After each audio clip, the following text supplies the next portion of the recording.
Welcome to Followership, Following with Courage.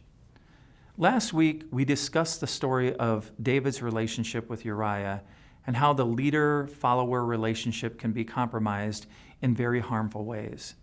This week, our focus has been on being a courageous follower and learning how to speak up and learning how to build relationships where leaders and followers learn from each other.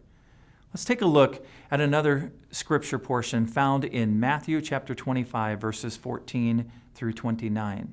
Again, it will be like a man going on a journey who called his servants and entrusted his wealth to them.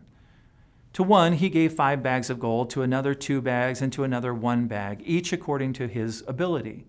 Then he went on his journey. The man who had received 5 bags of gold went at once and put his money to work and gained 5 bags more. So also the one with 2 bags of gold gained 2 more. But the man who had received 1 bag went off, dug a hole in the ground, and hid his master's money. After a long time, the master of those servants returned and settled accounts with them. The man who had received 5 bags of gold brought the other 5. Master, he said, you entrusted me with 5 bags of gold. See, I have gained 5 more. And his master replied, well done, good and faithful servant. You have been faithful with a few things. I will put you in charge of many things. Come and share your master's happiness. The man with 2 bags of gold also came. Master, he said, you entrusted me with 2 bags of gold. See, I have gained 2 more. And his master replied, well done, good and faithful servant. You have been faithful with a few things, and I will put you in charge of many things. Come and share your master's happiness. Then the man who had received 1 bag of gold came. Master, he said, I knew that you are a hard man, harvesting where you have not sown, and gathering where you have not scattered seed. So I was afraid, and I went out and I hid your gold in the ground. See, here is what belongs to you. His master replied, you wicked, lazy servant. So you knew that I harvest where I have not sown, and gather where I have not scattered seed? Well, then you should have put my money on deposit with the banker so that when I returned, I would have at least received it back with interest.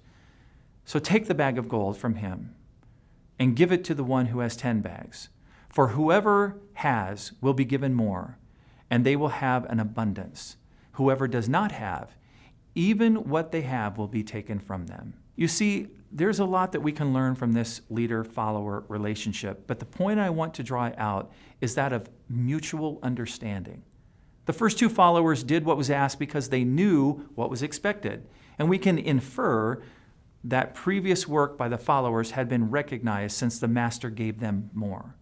We can clearly see the means, motive, and the method that resulted in a healthy relationship and quality work, but the last follower was different.